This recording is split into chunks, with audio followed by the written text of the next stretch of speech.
নমস্কার। আজ ভারতীয় জনতা যুব মোর্চা কাছাড় জেলা দ্বারা আজকে সেবা সপ্তাহ উপলক্ষে ভারতীয় জনতা যুব মোর্চা আমরা প্রদেশ কমিটির নির্দেশে প্রতিটি জেলায় আজ রক্তদান শিবিরের আয়োজন করা হয়েছে। এই উপলক্ষে কাছাড় জেলাতেও আজকে মোদীজির ১৭তম জন্মদিবস উপলক্ষে কাছাড় জেলার মধ্যে রক্তদান শিবিরের আয়োজন করা হয়েছে।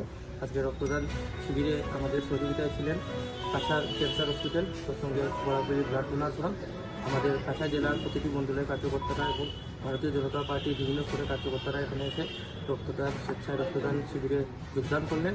আজকের আমাদের এই কার্যক্রমে আমাদের মধ্যে উপস্থিত ছিলেন ভারতীয় জনতা পার্টি কাছাড় জেলা কমিটির সভাপতি বিমলেন্দু রায়, উপসভাপতি রাজেশ দাস, গোপালকান্তি রায়, অমিতাভ রায়, অমিয়কান্তি দাস মহাশয়।